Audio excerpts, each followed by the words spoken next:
Hello and welcome to an all-new episode of Anime Brain Freeze. We are your anniversary hosts. I am John. And I'm CC, and when there's just too much cool anime to watch, we've got you covered. Winter is here, it's freezing outside, John is indulging in his favorite pastime activity of shoveling snow. Get out of here with that. So let us warm your hearts with a couple of premieres from the new anime season in the sneak peek. And after that, we will review the long-awaited and dreaded third season of the former superhero mega hit, One Punch Man. But before all of that, there's a little bit of celebration in order. So bring the presents and party hats.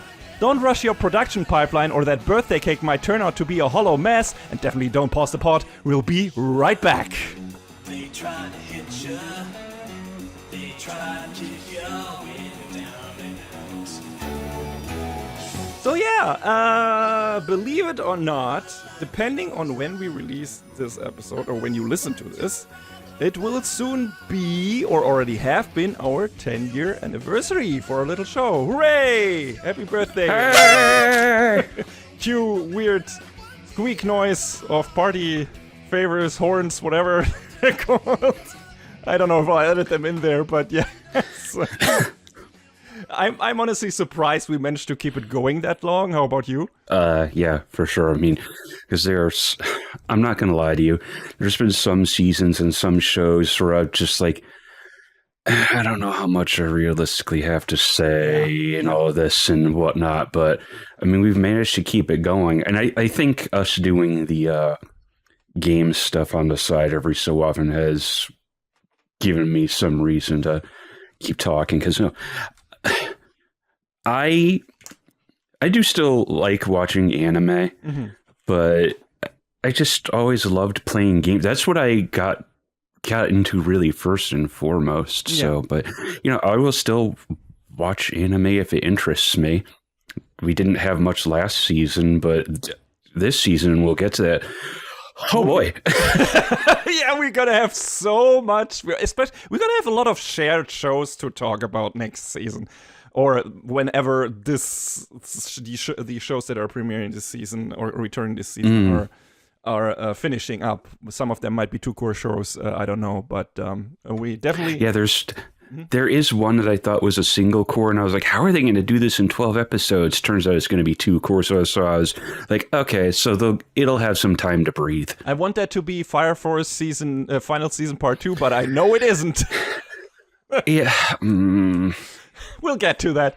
But yeah, so yeah, we're gonna have a lot more for you to anime stuff in the coming season or the one after that for you, but also game stuff definitely. Like, speaking for myself, this is honestly the longest personal project I've ever stuck with. I dabbled a bit in YouTube, a bit of Twitch, a bit in game reviews, a bit in anime DVD reviews, but didn't stick with any of that very long. But this one is still trucking along, so... Yeah, man. I have wanted to get back into streaming, whether it be on Twitch or YouTube, but I don't know when I have the time. I mean, the last time I streamed was 2 years ago, I think, when Super Mario Brothers Wonder came out, so it's been a second... That. Oh, it's a good one. You should get around to it. No, I started playing with someone, and then we just didn't continue. So gotcha. I'll eventually, because it's like, I like the newer 2D Mario games are such nice co-op games. So I would like to play with someone else, but you know, you have to find the time for both people to do that and everything. So it's not always easy to coordinate that, whatever. So maybe eventually, but I definitely want to play it and also replay the new Super Mario Bros. U, whatever. But this is the gaming show. We're gonna, we're gonna talk about more of that. We'll have one of those in a few weeks, maybe. Yes, but also, you know, Twitch stream, I totally get you. And for me, it's something else. I always was interested in doing it, and I did it for a while. Like, played through Resident Evil 6 on Twitch with one of our common friends, which was very fun. You were a guest on one of those episodes as well, but none of that stuff. Was I? Yes, you were. I think on during the Chris campaign playthrough of that game. At least shows you how much that stuck with John, me. it's been so long. There's that, and I have been wanting to play the Resident Evil series for myself because it's just been a blank spot Oh, for really? me. Okay. Like I've played 5 and I hated it. And I played Revelations and I actually really enjoyed it. So I want to go back and play the ones that I haven't at some point. Well, if you hated 5, you're gonna absolutely abhor 6. Oh no, Anyway, I hear 6. I hear 6 is the worst of the lot. So we can talk about that more in the next episode on Free Press Per Second. That might be closer than everyone thinks. But yeah, getting back to the show that actually has the anniversary. Counting this one, we've recorded 176 episodes, moving closer and closer to the big 200. And, you know, judging from our reviews page, we have reviewed over 300 shows and movies, John. oh my god. Not too shabby for 10 years, I'd say. So, what's next for us? Well, so far we don't have any real intention of stopping, as you just heard. This is still fun, but we might make a couple of further adjustments to which shows we do full reviews of. Because John already elaborated on his thoughts and why he has dialed back some of his full time or full length reviews. And it's kind of the same for me. Like, I wanted to start this project with John originally for 2 reasons. First, to keep my English language skills on a good conversational level, as it is not my native language, and you know how it is. If you don't use it, you lose it. I mean, you speak the language better than most natives, so Thank you. That's very nice of you to say things. But I want to keep it that way if that is really true. Like, if you feel that way, that's nice. So that was definitely one of the reasons why I wanted to do this. And the second big reason, maybe bigger reason, to have a cool person to regularly talk about one of my hobbies. And therein lies the problem a bit, because when reviewing shows only one of us watched, we, especially I, tend to talk more at you, our audience, instead of having an actual conversation with John. And that is kind of not what I want to do anymore, at least not as much. So unless I really want to talk about a new show because it completely grabbed me and there's so much interesting details to talk about, I'm probably going to relegate most of the reviews for shows only I watched to the quick and the dead. I mean, we've already done that for continued or returning season reviews of shows only one of us watched mostly. But this is probably going to happen to a lot more of new shows as well. I also feel bad for making John deliver a normal review, full-length review for the new season of Rent-A-Girlfriend or stuff like that, just so I'm not the only one reviewing something for one of our episodes. I mean, that's fair enough, but I don't think you'll be hearing me talk about Rent-A-Girlfriend again. So that's healthier for you and probably for the audience. So I don't know about me because I enjoy these reviews. Like, I don't want to be negative all the time, which I mean, we're going to get a little bit of that energy today, and I'm sorry, but I mean, that's why we got rid of the trash stash, among other things, right? Because we want to focus on shows that we actually enjoyed most of the time, and we don't really have any nopes anymore in this sneak peek neither. So yeah, that's another reason. So absolutely, I would like to focus on the shows that we both watched. You know, and that might just reduce the number of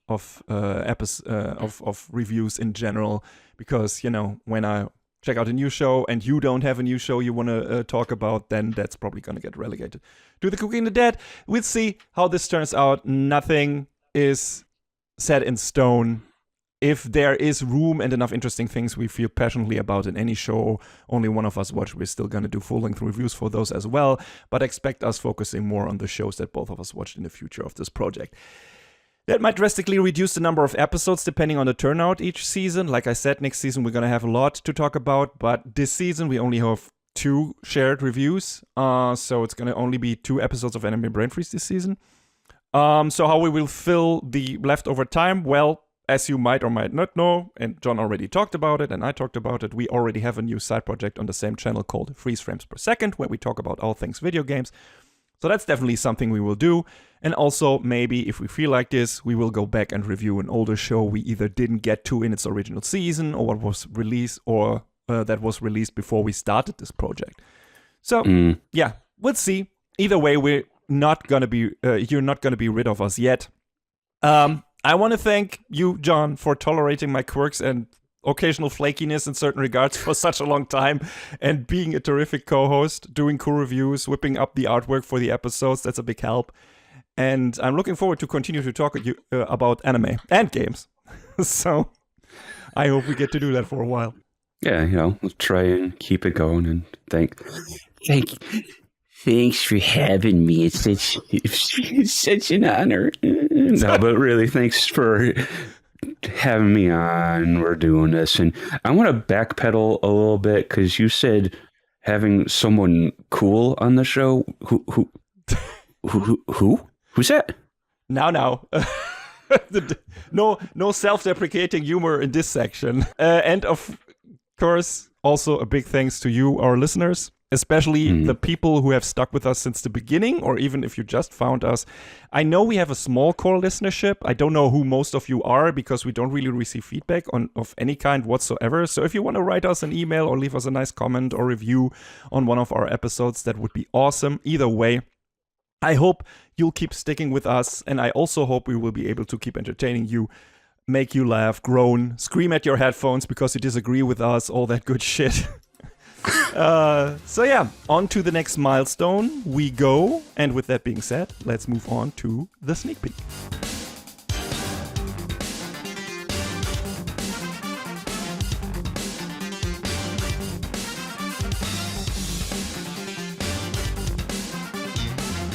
So yeah, sneak peek time. Only 2 maybes for me and a whole lot of keepers, mostly because we have a buttload of returning shows this season. So yeah, I think I have more maybes than John, so I will start us off. First of all, as usual, for new-time listeners, we usually have 3 sections in this little thing where we talk about all the premieres that we checked out. The nopes, the maybes, and the keepers. So the nopes are the shows that we checked out and decided, no, we don't want to keep watching that because it sucks. And we haven't had those for a while because we gotten better at, or not as many anyway. Okay, the occasional one sneaks its way in there, but usually we are pretty good these days to determine which shows we don't want to give the time of day. So I mean, it's very easy to go on Live Chart and filter out light novel and isekai. yes, so that helps a lot. But yeah, then, we have this the maybes, shows that have potential, but also maybe we'll squander it, and we're not quite sure about yet. And then the keepers, shows that we are most certainly gonna keep on watching and finishing and maybe probably reviewing. So yeah, let's start with the maybes, and we're hitting it off with the doozy, John. The first show I talk about is Darwin Incident. Huh? So, John, what do you think is the real danger to society? Billionaires or Nazis? What's your best guess? Yes. Wrong. It's vegans. What? Okay. All right. Go on. Espouse this ideology to me. I'm getting ahead of myself. But yeah, so this show starts off with an animal rights activist group breaking into a lab and freeing all the test animals. Kind of like 28 weeks later, whatever. Heralding bad things to come, I guess. Among those animals is a pregnant chimpanzee. Turns out her baby is a hybrid of a human and a chimpanzee. A human-zee. And yes, that's what the show actually calls it. That baby is named Charlie and is brought up by a researcher, Dr. Bart Stein, and his wife, Hannah. Of course it's named Charlie. Of course. Shut up. I'm already... All this is apparently public knowledge, by the way. His existence published in newspapers and everything. Kind of a short-term celebrity and everything. The generic father is apparently a Dr. Grossman, who went missing after all this. And the series basically, after this very short prologue, starts off with Charlie who is about to start school. He's 15 years old. This show is set in 2020. So Charlie, of course, immediately becomes a celebrity at his school. This, by the way, is set in the US, and somewhere in Missouri. Although, people seem to be more welcoming than expected at first. They're like kind of a bit apprehensive, but they're also not like immediately bullying him or something. At least not all of them. Well, that's good, I guess. Yeah, especially after he saves Lucy, a girl trying to rescue a cat from a tree from falling and injuring herself. And Lucy is really interested in how Charlie sees the world and vice versa. So they become friends quickly. And of course, there are also people not as welcoming at school, like the local jock, Ozzy, or his friend who seems to be genuinely scared by Charlie and his abilities and his alienness that seem to go beyond what chimpanzees and humans are capable of as separate species. So he apparently maybe got the best of both worlds in terms of genetics.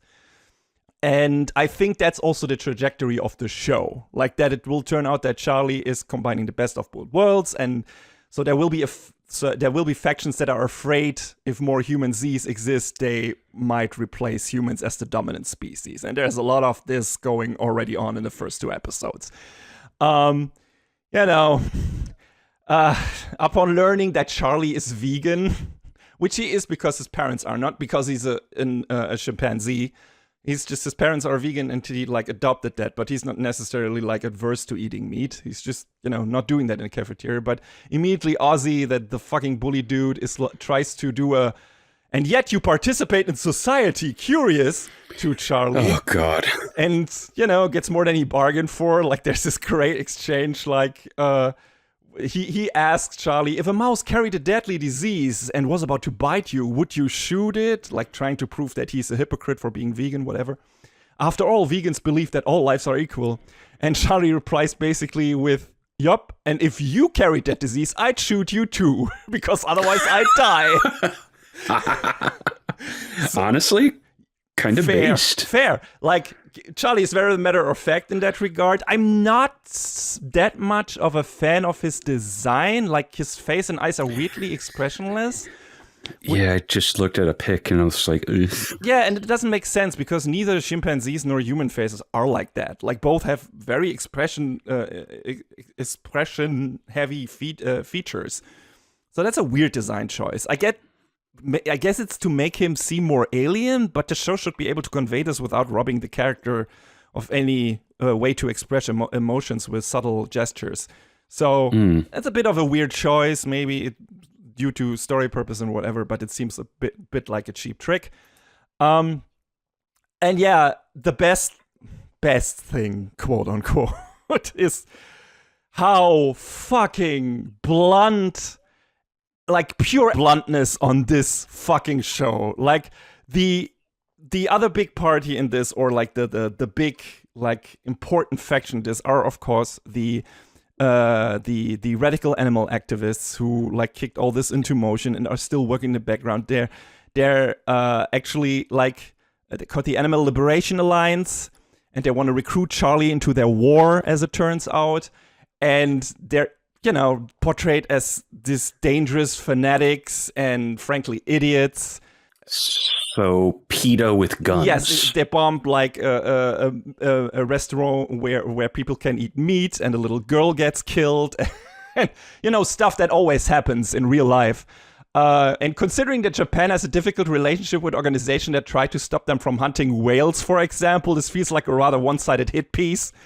So I'm okay, I don't know.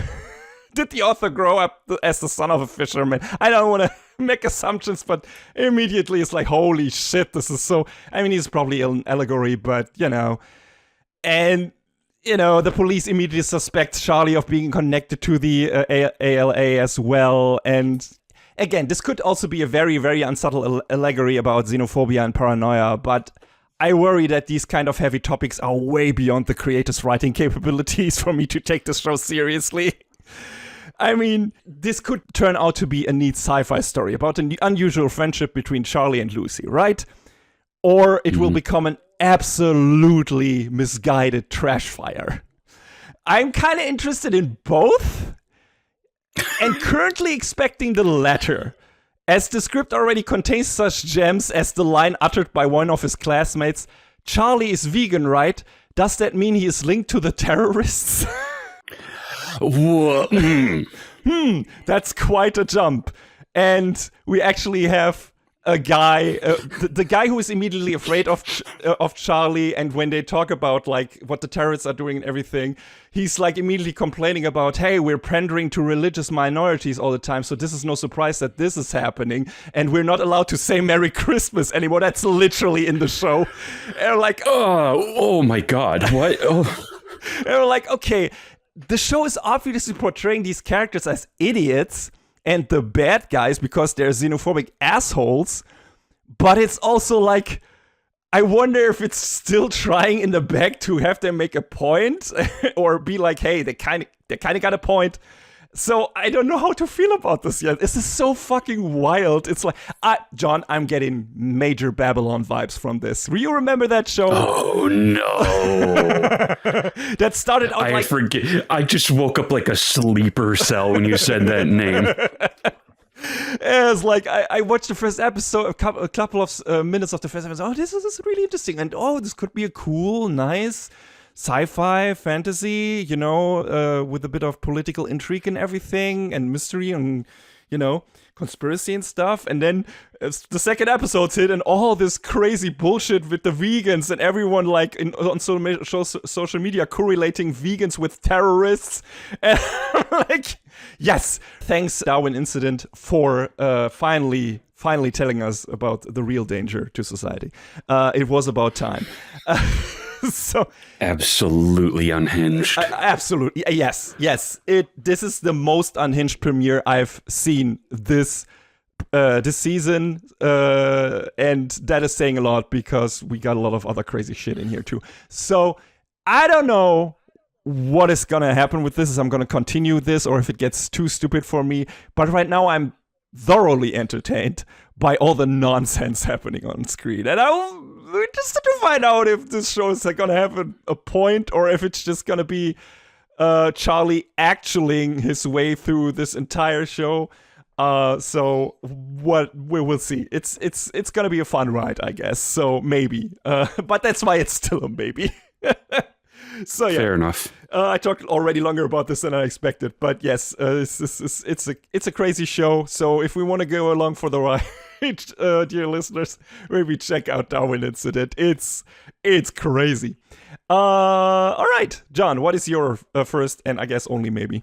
So back in my youth, there's this one show that I enjoyed watching on TV. I don't remember how many years after it got released in the US that it did in Japan, but it was a decent amount of time. Maybe you're familiar with a little show called Ronin Warriors. I've heard the name. Yes. So that was originally a show called Yoroi-Shinden Samurai Troopers from 1988. So it's been around for a minute. And suddenly Sunrise comes out of nowhere and says, hey, how about a new one? And they just all of a sudden drop Yoroi-Shinden Samurai Troopers on us. And boy, so the original was thoroughly, like, disgustingly, beautifully 80s. This one comes out and it feels like it's a show from the early aughts. It's like bloody and violent from the jump, and I guess it sort of explains away pretty quickly why when gates to the demon world start appearing, there's no humans around suddenly, because in the original, like, there's no people around. Well, where did they go? Who knows? They're just gone. Okay. And here they kill them all. And here it's just they appear and start cutting and slashing and dismembering, and it's very, very violent right from the jump. I have to agree. They don't waste a single second. And that's why I was sort of like maybe on this, because I love Ronin Warriors. I think it's still kind of a weird, different. I don't know if I've talked with you or anyone else about my feelings on the name change. So the original show is Samurai Troopers, where the dub called it Ronin Warriors. Mm-hmm. A Ronin, I believe, is supposed to be a samurai who has lost their master or doesn't answer to anyone, which I feel like kind of fits better in terms of name compared to the original, because are just kind of like this not really lone wolf, this like team that really only answers to each other, and they don't have their own master, as it were. So, in the new one or in the old one? Well, now in the new one, they have to answer to the government. Yes. Because they were like, hey, well, what if the demons come back? Well, we need a government faction that we're going to call the samurai troopers to go after them. And, well, Talpa Arago, whatever name you want to choose, is long dead, but here comes the totally distinct Emperor Ramaga, and and he starts sicking his he's got like 10 or 12 demon bosses that he sends out, which is weird considering in the original it was only like 4 or 5. I mean, you got to stick up your your fucking lines, like your ranks. He lost the first time, so I guess he said, "Well, we gotta put more people on this." Which fair, but then when one of the demon lords is immediately felled, and he's they attempt to bring him onto the side of the samurai troopers when he's like, yeah, Ramaga's my dad, and I wanted to take him down anyway. And it's like, oh, there's the edge. Yes, but there it is. That's a neat little twist, right? Like, I mean, it is. It's a little more interesting than in the original, where main guy Rio was just like, I'm gonna defeat the Emperor. This is the 80s. Look how beautiful my hair is.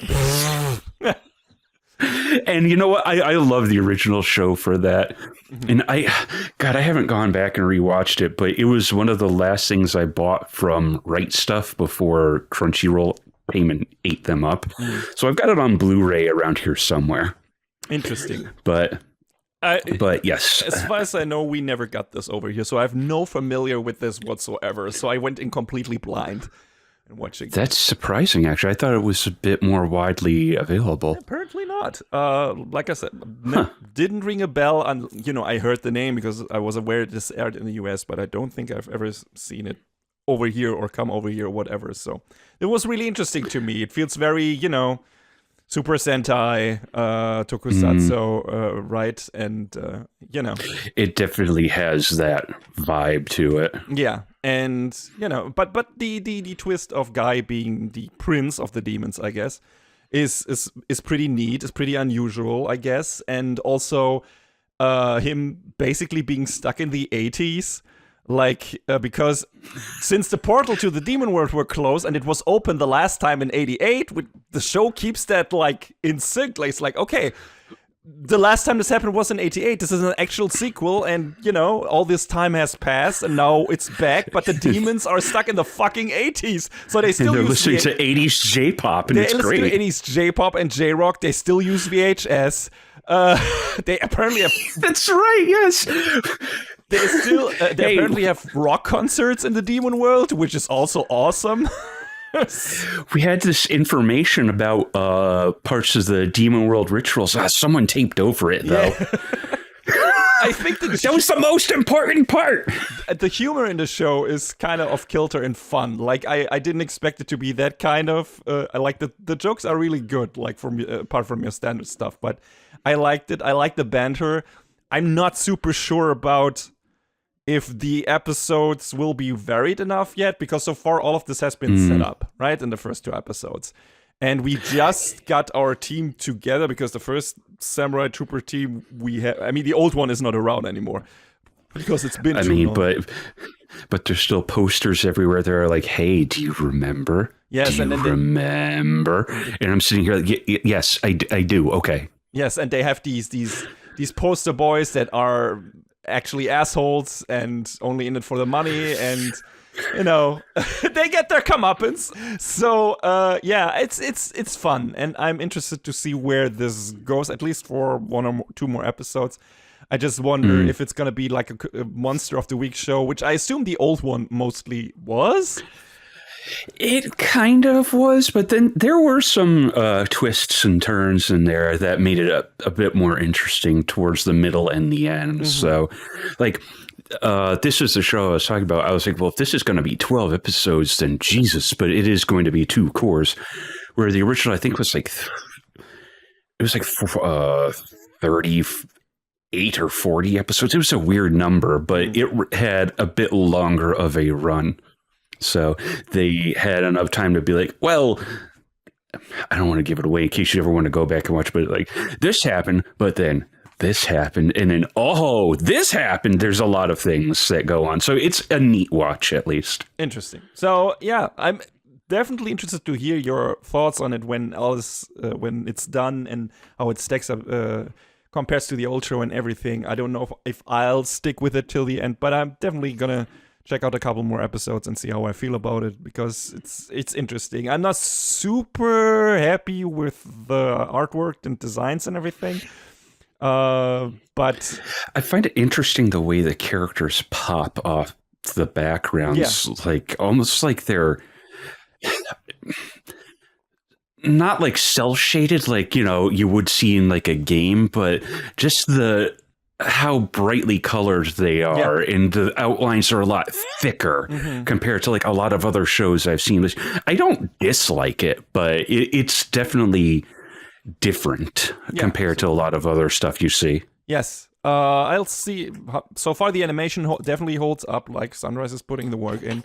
We'll see how this pans out over 24 episodes or whatever. And yeah, it's definitely interesting and kind of a relic come back to life. So yeah. Cool. So since that was also my second maybe. So we're done with the maybes, and we're moving over to the keepers. And first off, getting that out of the way, there are a couple of keepers that haven't aired yet. The second season, for me, the second season of Medalist, that's coming up next weekend, from the time we're recording this.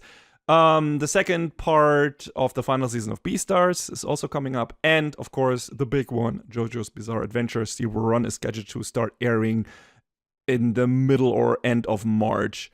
Oh god, I didn't realize Beastars was coming. I still haven't watched the first half. Yeah, well, me neither, but I wanted to keep that until the second part is out and just have all of it, and not have to rewatch the first part again. Fair. Because I still remember what happened in season 1 and 2, because I watched both of these twice. But with the third one, I was like, okay, I'm just going to wait until the second part is out, and then we can talk about both parts in conjunction. So, but we have time, and whenever that is coming around, we can get to it. But yeah, those haven't aired yet, but those will definitely get reviews. So we're going to talk about it eventually. But yeah, let's talk about the shows that have aired.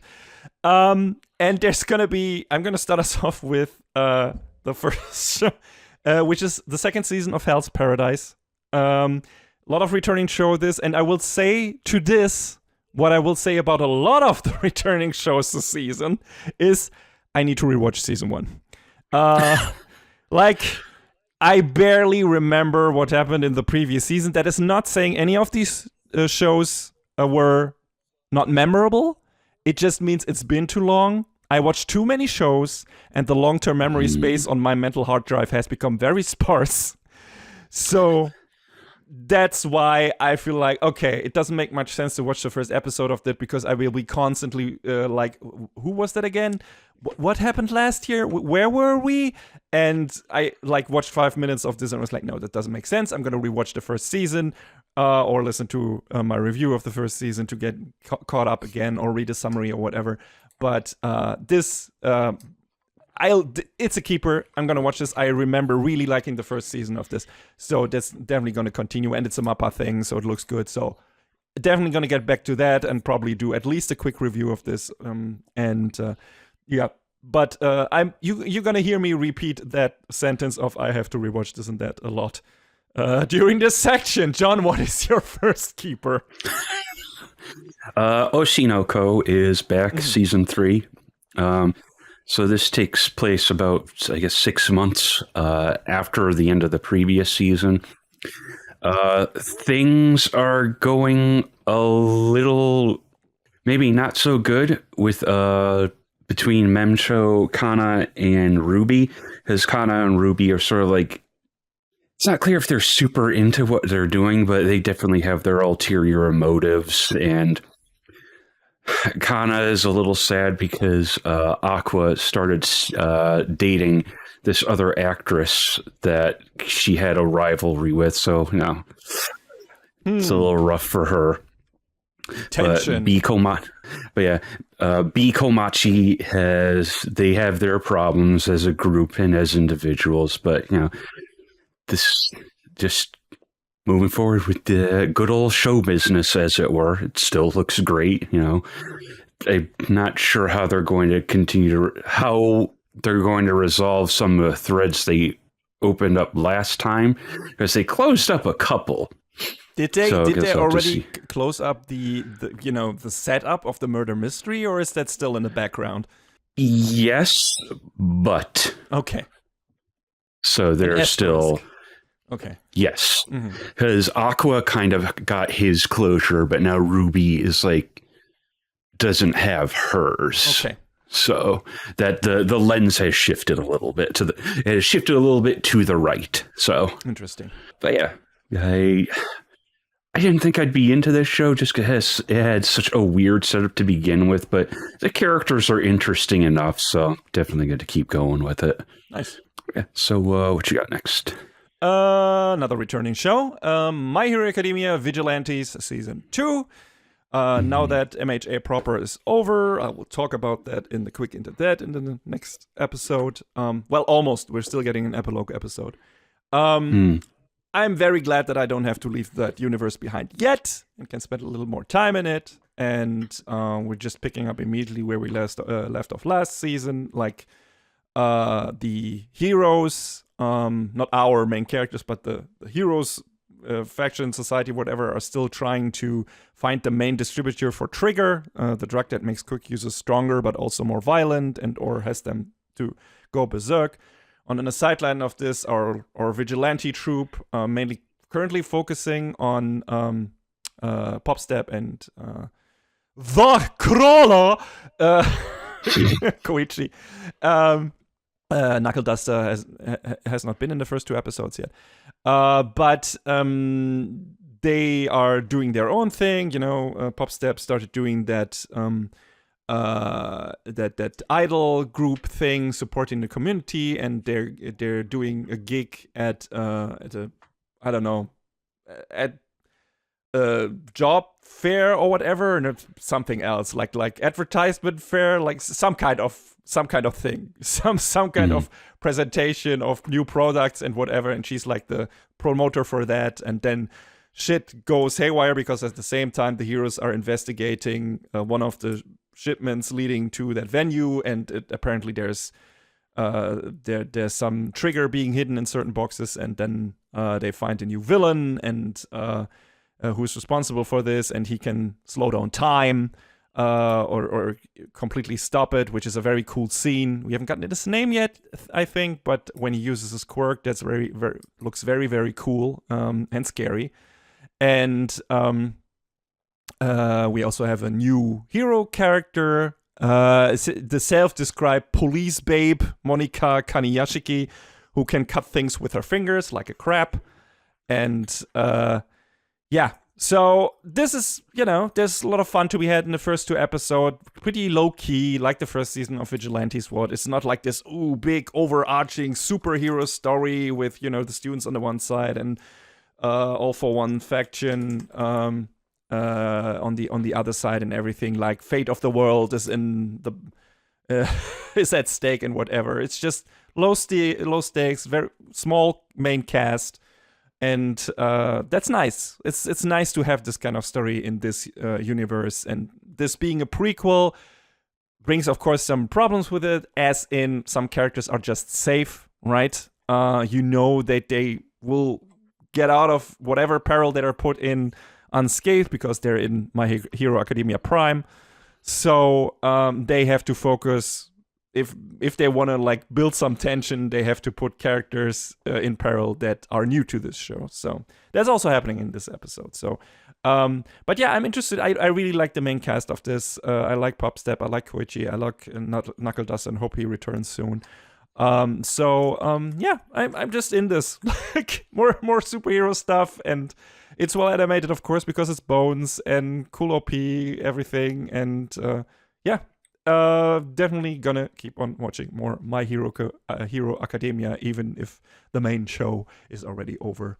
I'm interested to stay in this universe. John, what is your next keeper?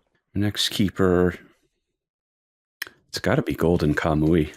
Yes, that's one of the other shows where I was like, I need to listen to our review of season 4 and also watch the 3 OVAs to get a grasp on where we are in the story, because I haven't watched them yet and I don't remember everything. Something pirates and Jack the Ripper.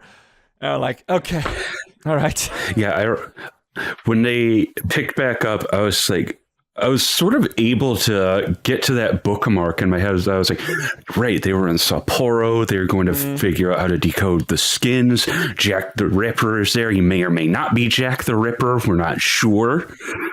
And Tsurumi and his gang are coming into town, and it's things are getting tense. We're definitely coming up towards the end. That's for sure. Yep. But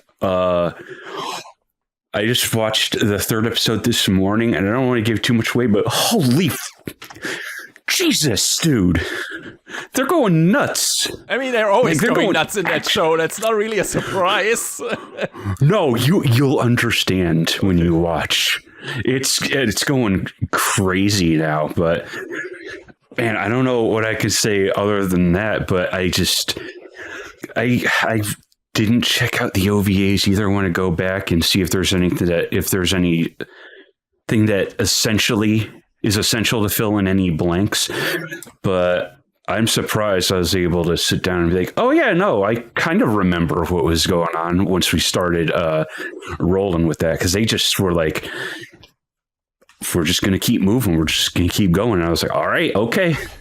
Yeah, I'm looking forward to it, obviously, and we're obviously going to review this because Golden Kamuy has been one of our favorite shows since it started, and it's just such a wild ride, and I'm looking forward to it. I was just like, okay, I need to revisit at least some of this, at least our summary of it in our last review of the previous season, and then watch the OVAs, and then I'm good to go, and that will happen. But yeah, I'm definitely looking forward to it. And hey, always glad when we get to finish a show and it looks like this will be one of them, and I couldn't be happy that this is one of them. You know, it wasn't always sure that we would get a full adaptation of this, but apparently we are, so that's super cool.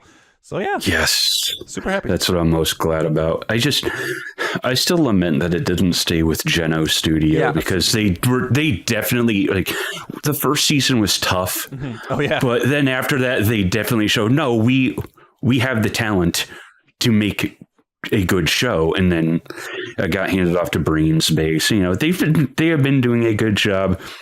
There were a couple of shots in like the first episode of this season that I was looking at, we're like, but on the whole, it still looked pretty good. So the good thing about Golden Kamuy is it's so wacky that a bit of a like reduced animation quality level is not necessarily killing the show, because there's so much nonsense in it anyway that like profits from being incredibly funny, and thus also not needing to look like the big action fest that it also is, right? And like you said, Geno's got really especially good with the action parts of the show. But also I feel like especially the previous season with a battle, if I remember correctly, with the battle on the ship and everything, like Brainspace really did a good job with that, and really exciting and impactful and everything. So yeah, it feels like this is the show that makes studios better over time. Like, evolve with Golden Kamuy. Like, it's really neat. Golden Kamuy makes all of us better. It's just it really truly does. We were the Golden Kamuy all along. Yes. What do you got next? Journal with Witch. Ikoku Niki in Japanese, direct translated to Diary of a Strange Land, which in context of the show seems more fitting. So Journal with Witch is a weird translation choice there, not to mention hard to say without twisting your tongue. But yeah, this is about a young girl a 15-year-old girl called Asa, and whose parents get killed in an accident in the first episode. And she gets taken in by her aunt, Makio, the little sister of her mom. Well, Asa is kind of forced upon her by her grandma, I guess, at first. But Makio also later in the first episode takes the initiative to take care of Asa in the face of everyone else in the family being disinterested and like handing her around, like, I don't want to take care of her, blah, blah, blah. Which is a very good and emotional scene. But yeah, Makio is a novelist and a slob who is not taking particularly good care of her apartment and herself. Doesn't know the first thing about raising a child. Asa is a somewhat introverted girl, but so is Makio too, so they have some things in common more than they probably know. And now these very different people have to learn to live together and understand each other and to communicate and everything. And it's really neat. It has a beautiful OP. I didn't know anything about the show. I didn't even know it was airing, and then I participated in a trailer watch-along in the Discord channel, and this was definitely one of the shows that immediately stood out to me in terms of story setup and in terms of character constellation and everything. It was like, oh, this looks super neat, comfy, slice of life. And with two cool characters and also probably a bit of drama and, working through things. Like, Asa doesn't know how to feel about her parents' death yet. She seems kind of low-key neutral, maybe in shock. Like, Makio tells her it's okay to feel sad whenever she feels like she wants to be, like not when others tell her to be or expect her to be. And Asa is very happy about that because she doesn't know how to process and feel about her parents' death yet herself. And Makio says she herself doesn't feel sad at all. Apparently, she didn't have a good relationship with her big sister. She says she hated her, actually. Oh. She says she feels sorry for Asa, though, so there's that. And Asa isn't like angry at her for like saying that about her mom or whatever. And Makio recommends writing a journal to Asa so she can better process and verbalize her feelings, and thus we have the title of the show.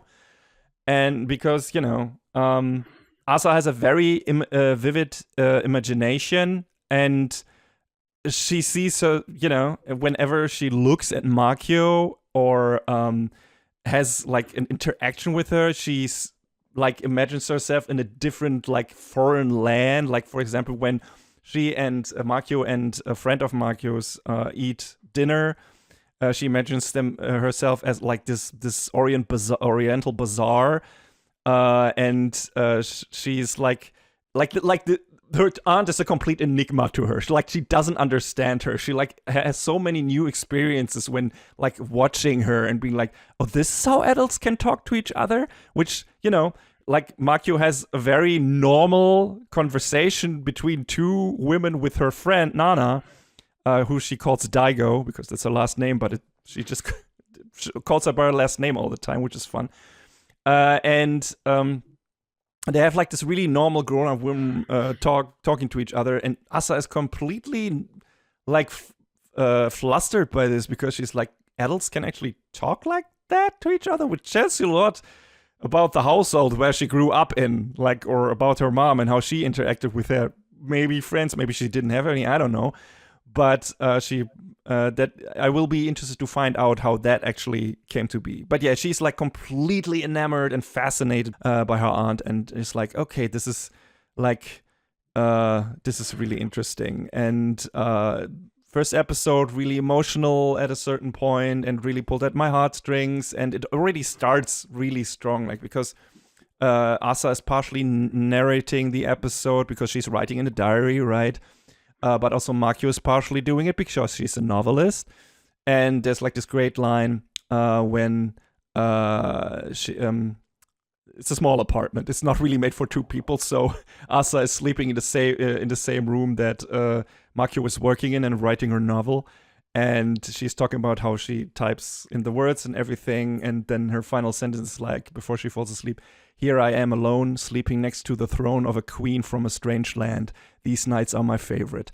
And it's very nice. Like they immediately have like this underlying connection. You notice that, and you see this fascination of Asa and like having like this new world shown to her that she never knew existed, and this very strange person that she's never like seen apparently before in a way, and like it's really cool. Like I like everything about this. I think it's just probably gonna be super comfort food, but there's, like I said, also probably gonna be a lot of drama when the two characters have to work through her feelings. Like Asa is every time she thinks about her parents' death, she imagines herself. She's like imagines herself being in this vast desert, completely alone, and not knowing where to go and how to get out of it. And that, of course, is right. This is a metaphor for her being absolutely grieving and maybe partially also depressed and everything,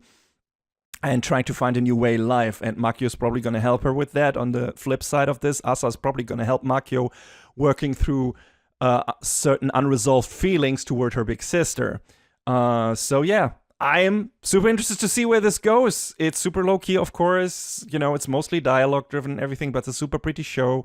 And nice music and everything. And yeah, a wholesome thing to watch after a stressful workday. Absolutely. And Nice. Yes, absolutely looking forward to more of this. So yeah, John, what do you have next? What about Trigun Stargaze? Yes, another show. Another show is like, yeah, I want to rewatch Stampede first.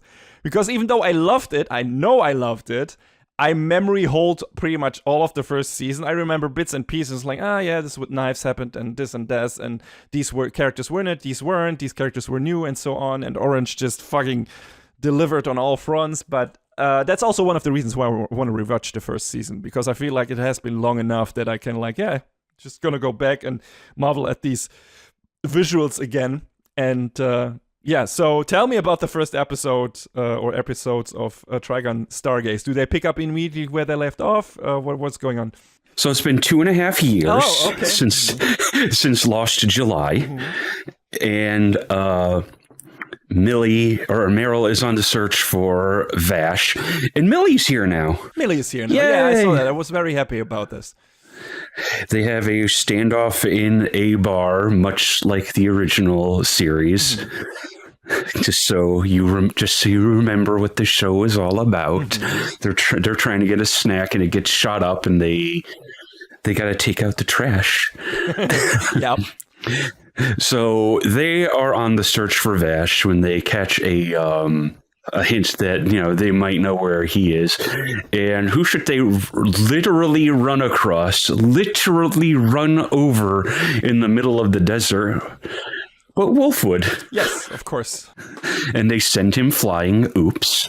I really, really hope if there is a romance between Millie and Wolfwood this time, it's gonna go differently than it did in the original show. Well, I guess that remains to be seen. Yeah. But there's also something going on in one of the colonies that sort of crash landed on the planet, and one of the girls there, Jessica, gets sent off to try and see if she can find Vash as well.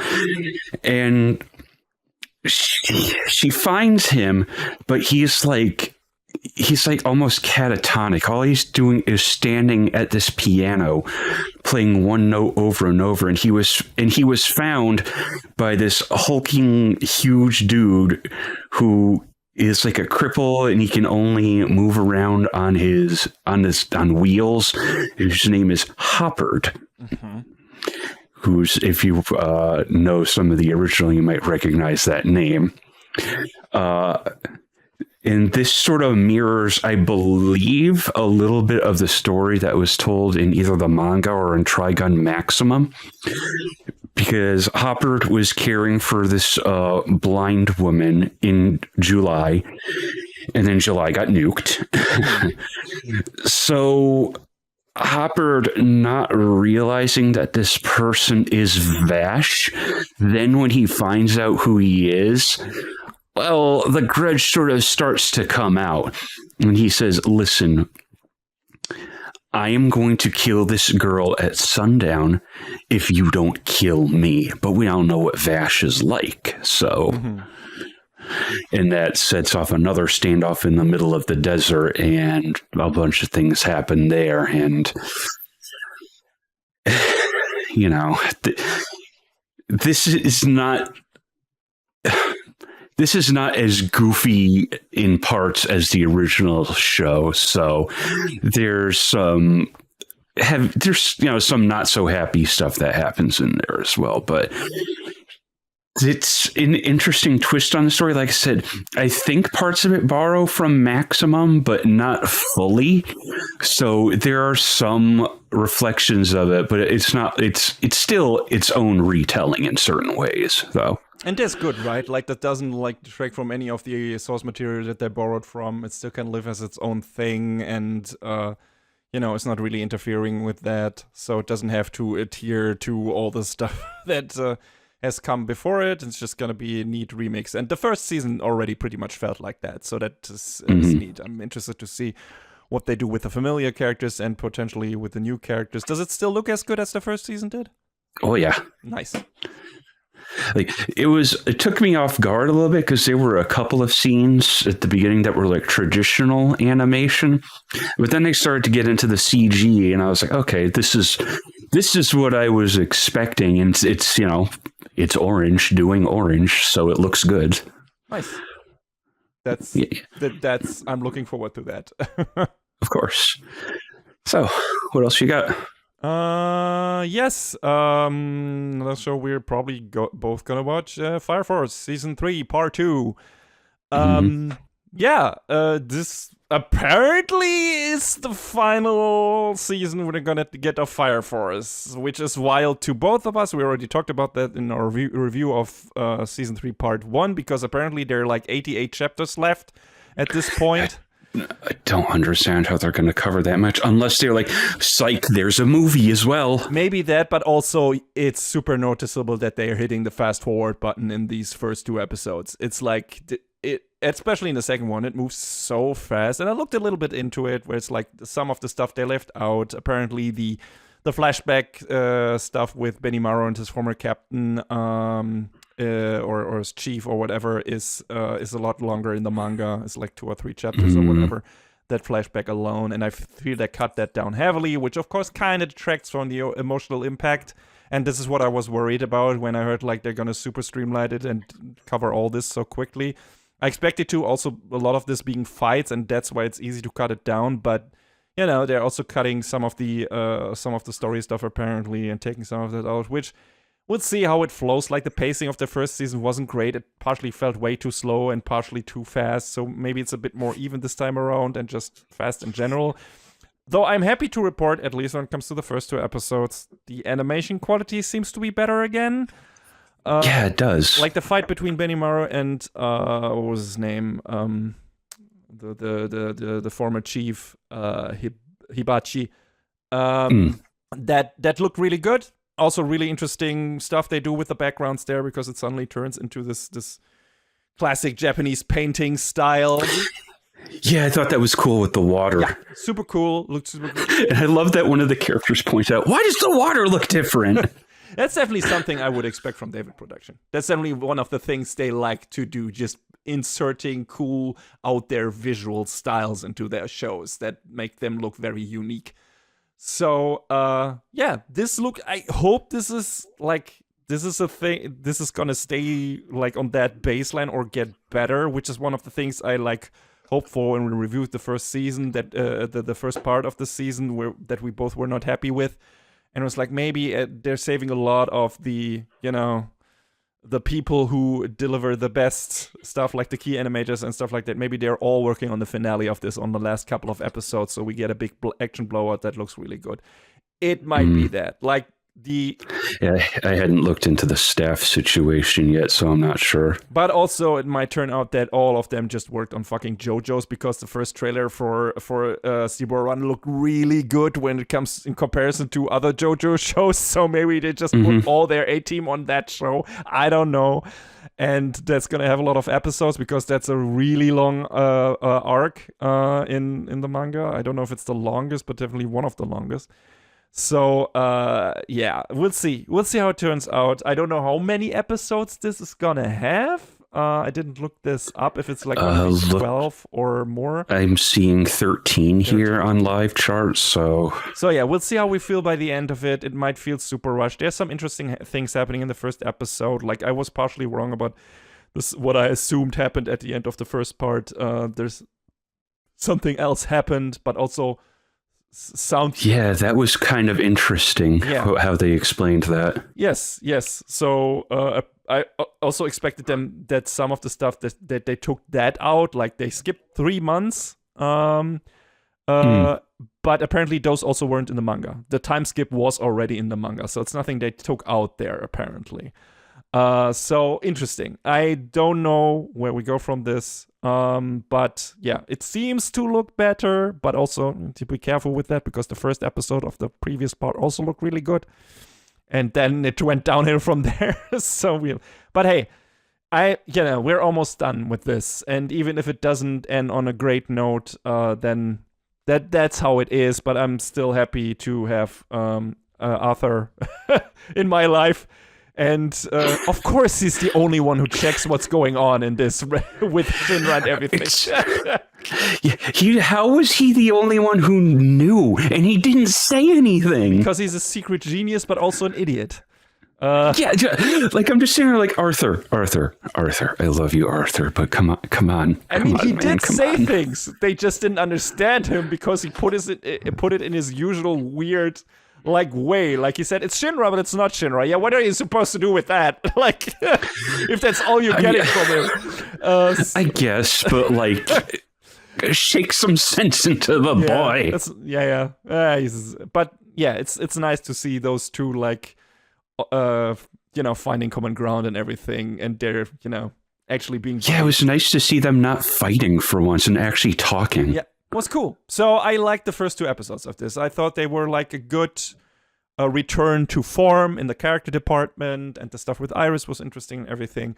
Yeah. The thing I'm most worried about is that it's gonna feel so super rushed by the end, and we're gonna skip out on a lot of character development and interesting emotional moments and whatever, and the fight's gonna be kept super short, because the fight against Hibachi also felt pretty short, even though it looked really good.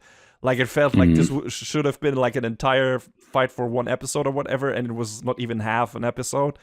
So it went by in super quick, 5 minutes or something like that. So we're probably going to get more of this. And I would like to be the final fight, whatever it is, Shinra against his brother or someone else, or we'll see, Amaterasu, who knows, to look really cool. But there's enough interesting mysteries still going on with what Shinra saw in his dream world or whatever, and I'm interested to find out what that is about. So yeah, we're gonna keep watching, and we're apparently are done in about now 11 episodes that are left. So interested to see where this goes. John, what do you have next? How about Fate's Strange Fake? Yes. Guess what? This is one of the shows where I was like, this doesn't make any sense, because this starts us off with episode 2. Because, John, when does episode 1 air? Literally last year. 1 year ago. Yes. And before that, we had like a prologue special called Whispers of, was it Destiny or something? Whispers of Dawn, I think. Yes, Whispers of Dawn, which I think I've never even seen. I've only seen the first episode, so. Yeah, I mean, Type Moon does some weird New Year's stuff every year, and the surprise last year in 2025 was, we're going to show you the first episode of Fate Strange Fake. So I was all jazzed up. I was like, oh, it's going to be airing this season? Yeah. And then they were like, no, just the first episode. And I'm just sitting here like, what do you mean? What are you talking about? So we had to wait a full year, and I definitely sat down and rewatched the first episode because it's been a second, and oh my god, A1 are hitting on all cylinders with this show, dude. Oh my god. I've heard, like, I've seen comments on Blue Sky along the lines of, this show can't possibly go this hard every episode, right? Right? It can't. Like, the first 3 episodes were like, oh, you want Sakuga? Just here. Just eat it up. savor it. It's delicious. And I'm just like, yes, please, Father, more. I mean, if they already delivered the first episode last year and they've been working on that show nonstop since then, they took their time to make this look good. So I'm all hyped for it. I was just like, hey, it doesn't make any sense to start this without revisiting at least the first episode, but I'm also probably going to check out Whispers of Dawn because I've never seen it. And I'm definitely going to do that. Absolutely looking forward to returning to the Fate franchise because it's been a while. Like, I don't even remember when we reviewed Fate Unlimited. What was it called? World fuck. Unlimited Blade Works? No. We didn't review. No. Apocrypha? No, that came after that. We reviewed another one after that. What was it called? I think that was also based on the mobile game. Grand Order? Grand Order. Oh, yes, Babylonia. Yeah, Babylonian Front. That was the last one we reviewed, and I don't even know if that got new movies or whatever. But we rewatched the show. I think there was a movie of the Singularity that takes place before Babylonia, which I don't understand why they released it after Babylonia. That makes no sense. And I'm still salty about that, how stupid they've been handling the FGO anime adaptations. But one of our friends is like, oh, no, that's fine. It's like, no, this doesn't make sense from a perspective of people who don't know the story. So when we were watching it, and like the old man of the mountain comes out, it's like, well, what is he doing here? You mean he was critical to one of the previous singularities? Explain that. Show that to us. Don't just be like, oh, you have this understanding because we assume you know. Have you been playing the game for 7 years? No, I haven't. Yeah, it seems like it was made for people that actually are familiar with this. So, but I guess Fate Strange Fake is something. What is it even based on? It's based on a light novel, but it takes place along the same timeline, I believe, as Apocrypha and Waver's Magical Mystery Adventure. I can't remember the name of the show. So Waver is in there, Gray is in there, Flat is in there. So we have a whole bunch of characters that we have seen before. And Waver itself was that a sequel to Zero?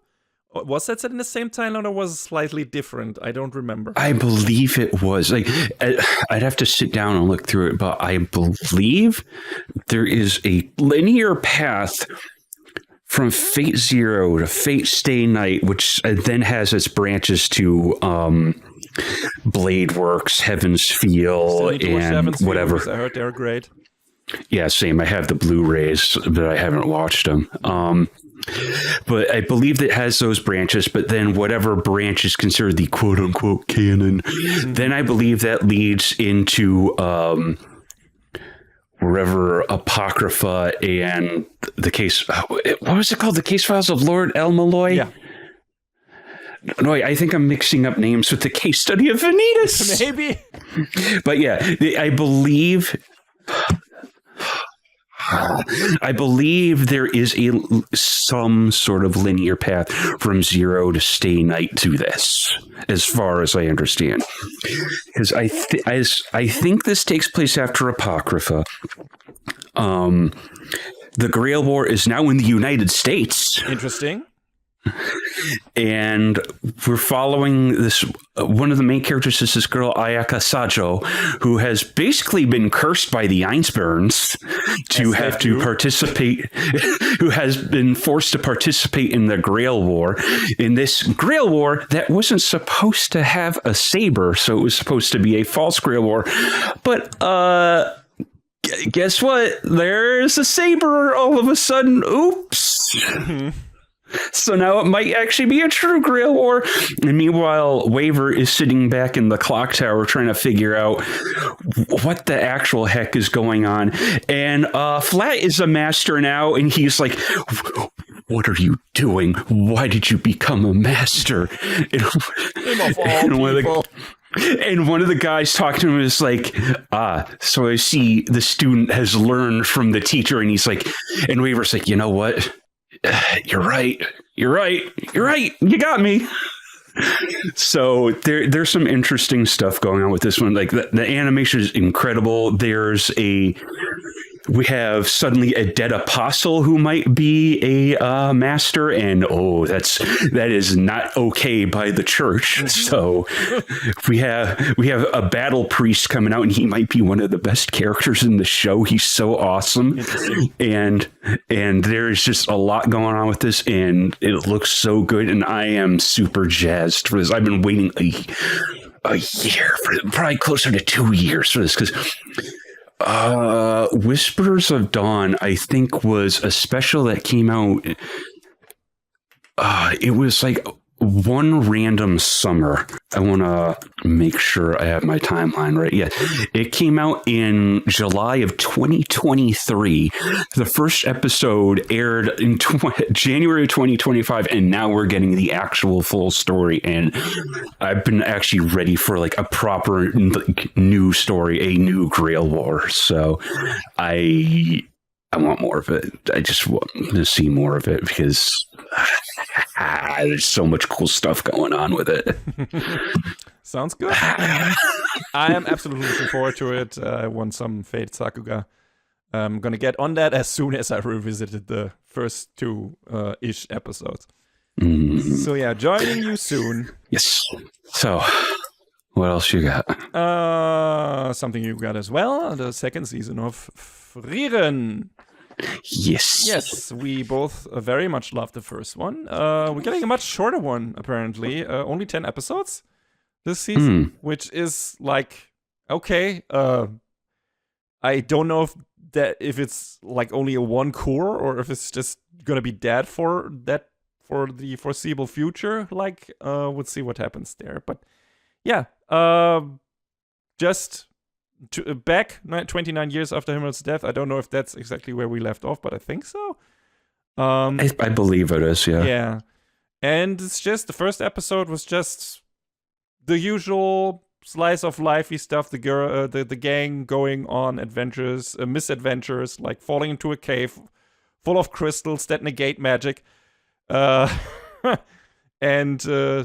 have to run away from a monster. And since the two magical girls, women, can't use magic, Stark has to like grab them and run really fast.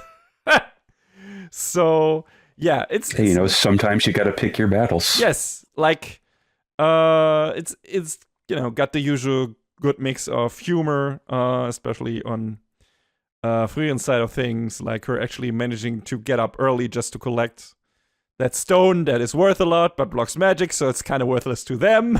So, and we got a bit of a cool character development, with Fern, who is for the first time, apparently, since she can, remember, completely like disconnected from magic when they fall into that cave, and that scares her because it makes her feel really like alone in this empty void or whatever. So we have like some neat interaction between Fern and Stark, like bit of awkwardness, which Frieren interprets as like having Stark having trouble with being in this party, but kind of results from him and Fern actually caring a lot for each other, even if they aren't haven't fully realized that yet themselves. So they gotta work on that and work through that. But, it's all good vibes again, which is kind of what Frieren is. We'll see if there is going to be another more action-focused arc in these 10 episodes, or if it's going to stay more episodic, because the last season had two kind of big action-focused arcs at a certain point that went on a bit longer, especially the one with the magic exam, that kind of was the whole second part of that season. And we'll see. I'm super looking forward to this. Madhouse giving it their all. It's a beautiful show as usual. And this was one of the shows I was looking forward to the most this season, and the first episode delivered on the good stuff. So I guess that's how you feel as well, John. Oh yeah, like this and Fate were my big ones that I was looking forward to, and Samurai Troopers a little bit. So yeah, all right. then that is that. John, do you have anything left? Yes, you do. Probably the same one thing that I do. I'm pretty sure we're down to our final, and that's Jujutsu Kaisen, the Culling game. Yes, part 1. Part 1. I didn't realize this was going to be a split core until I saw that, show up on live charts. So yeah. Whatever helps Mappa's production timeline so they don't run their animators into the ground like with the Shibuya incident. Yes, because this already, again, the first 2 episodes looked so crazy and they animated their butt off, and I really hope that isn't to be taken literally. Yeah. And I don't like... I get a lot of people, feel like a lot of people are hating on this show now, and I don't understand why. I think, as far as I understand, I think the manga has wrapped, and a lot of people were about the ending, which I don't know the details of, but I think a lot of people are probably looking back on it like, Yeah, that can always happen. And we're not there yet. I don't know how far ahead the manga is and how much more is left for the anime adaptation. But right now, this is fun. The first 2 episodes, especially of this, where we get introduced to the youngest sibling in the Zenin clan, Naoya, and the show makes it crystal clear in the first couple of seconds that he's the biggest asshole this show has to offer so far. Mm-hmm. So I can't wait to get the shit for him to get the shit beaten out of him. Hopefully, I mean, Choso kind of does that in the second episode, I guess. But he already gets a metaphorical kick in the teeth, which made me very happy because as a fallout from last season, namely Satoru being imprisoned, sealed, whatever. When the current head of the Zenin clan dies, his testament demands an old contract with Tojiro Fushiguro be fulfilled and Megumi be made the head of the clan. A position now you are expected to become his. I clapped. Get fucked, Noya, you piece of shit. Our main character, Yuji, meanwhile, working together with Choso, who considers him his brother after their fight in the second season, are cleaning up Tokyo, trying to get rid of as many as the released spirits as possible after the big upheaval at the end of the previous season. Unaware that Yuji losing the protection of Satoru has led to him being blamed for everything and being sentenced to death now. And then Naoya arrives to kill Megumi and Yuji. Yuta, who we have been waiting to appear again after being introduced to him in Jujutsu Kaisen 0, arrives to kill Yuji, ostensibly. So we have a big old battle royale on our hands, and it's awesome. And the first attack of Naoya against Choso and Yuji has produced this amazing meme. Yes, it has. Fantastic. Very funny, because he just whips back his hair with his hand and at the same time punches Choso, who's behind him. It looks so funny, but also awesome because it's really well animated. So we've seen already a lot of parodies of that, and it's great.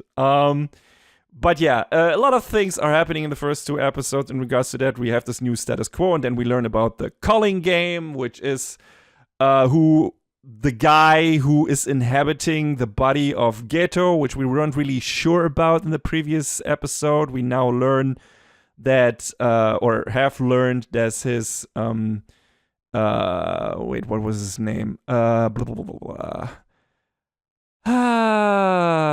Was it Natoshi something? Noritoshi Kamo. Noritoshi Kamo. We get a different name for him this season as well. Kenjaku. That's it. And he intends, he is gonna do this Culling game, calling everyone back to the academy and taking part in this shit, which is apparently also kind of like this battle royale thing. And you have to kill your opponent, get a certain number of points, otherwise your abilities are gonna be taken away. And by abilities taken away, they mean death. That wasn't super clear to me, if they just gonna be sealed in a way of you can't be a sorcerer anymore and are just a normal human being, or if they're gonna be killed. Well, I don't know if you watched the 3rd episode yet, but they meet with someone. They meet with someone, Tenzin, yeah. and they talk at length about the rules, and the implication appears to be stripping someone of their jujutsu abilities is death. Okay, that sucks.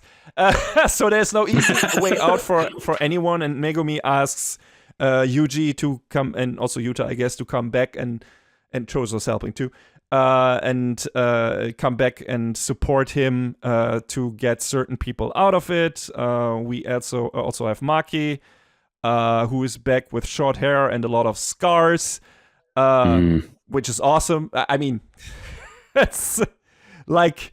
I appreciate the new wave of shonen anime actually willing to permanently scar their protagonists, like My Hero Academia and this come to mind. Yeah. He's not the only one that happens to. Yuji's also scarred on him. One Piece has done this too. Plus, certain scars are cool and sexy, don't at me. And so this was really nice, like seeing her back. And, you know, the show is still trying to convince me that they actually killed off Nobara. I'm not buying it yet. I don't want to buy it. So we'll see where this goes. I hope she makes like this dynamic surprise entry at a certain point. So we'll see. That would be really cool because she was one of my favorite characters. And if they really killed her off for good, I'm going to be very sad. So, but yes, so she and that is kind of our team. And who's it? Tsukumo, Yuki Tsukumo was Satoru's teacher, right? Yes, I believe so. She's kind of the leader on this team, and they're gonna infiltrate, I guess, Jujutsu Academy and or High, Jujutsu High, and gonna try either to win this game or I don't know, to sabotage it, whatever. Each of them kind of have like also their own agenda. Choso wants to reclaim the remains of his killed brothers.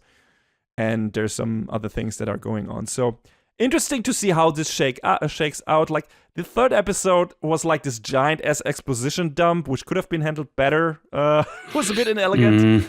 It's like Jesus Christ, there's so many rules in this fucking game, and we learn about so many ways the energy works and what they have to do and everything. It's very gamified. And at one point, I was like, oh, okay, get on with it. I get what you mean, but it's kind of essential, I feel like, to get that out of the way. And at least they did that now rather than 10 or 11 episodes in. Yeah, I hope we don't have fights where they stop mid-fight and then just recapitulate some of these basic rules and everything. And it's like, okay, we already learned about this in the third episode. The rules are tantamount to the game, so clearly they're going to be coming up again at some point. Yeah, but I hope they don't get explained to us again during the fights. I doubt that, if they'd go into such painstaking detail again, so... You know, but that was one of my holdups in some of the action scenes in the second season, which I loved. A lot of people already hated on that season, mostly because of the production issues on MAPPA's side in terms of how they treated their workers, and I totally empathize with that and agree with that. But also apparently some people didn't like the way the story went there, and I don't agree with that. We both had a lot of fun with the second season, and it looked for the most part, super good, and it was exciting, a lot of twists and turns, and sad moments, and awesome moments, and everything. Great finale. So, but that was one of the things where it's like, why in the most awesome action moments you're stopping during the fight and have the narrator explain to us what is happening, even though it doesn't really matter. Like, okay, yes, you can explain exactly to us how the technique works and why that character was able to do this, but also you don't really need to, because this is just bullshit magic anyway. And if the character can do that, they can just do that. Like, I can appreciate if they put thought into, like, if the creator of the manga put thought into certain mechanics and how it works and everything, but that never should, like, detract from the momentum of the action scenes.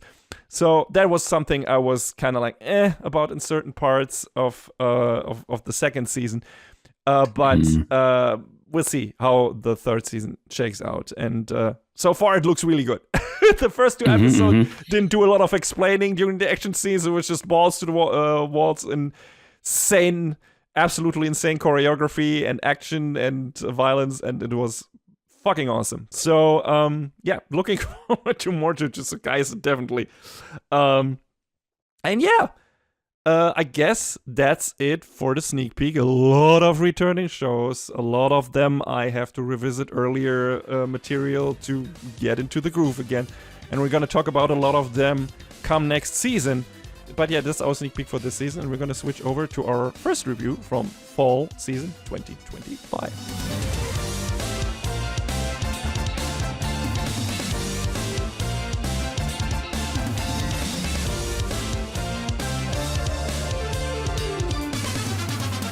So, after all of that good stuff, we get to talk about One Punch Man.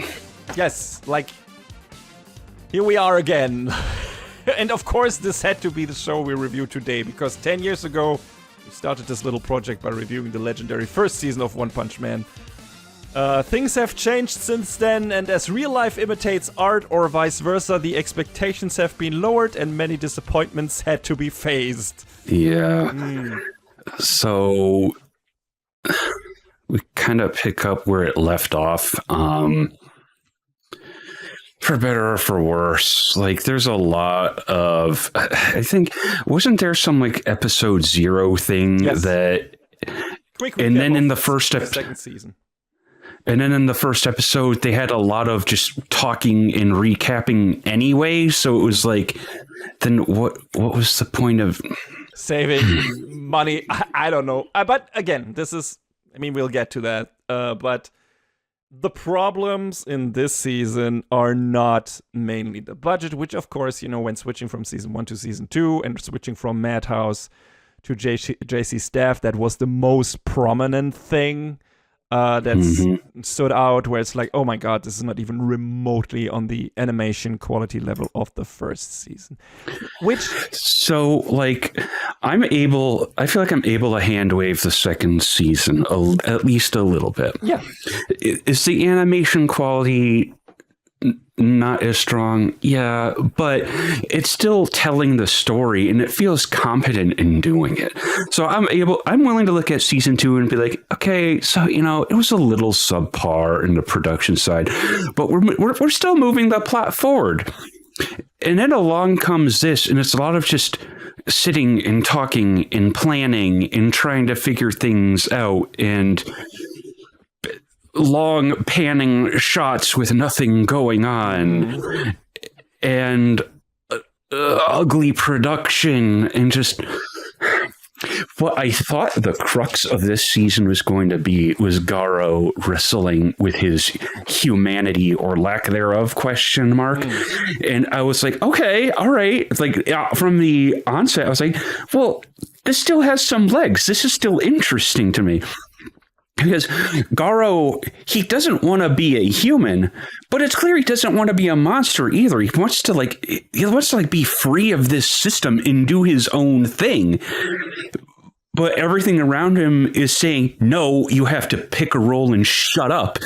And I thought that was, you know, a really cool idea. And then we just kind of forgot about it like 3 or 4 episodes in.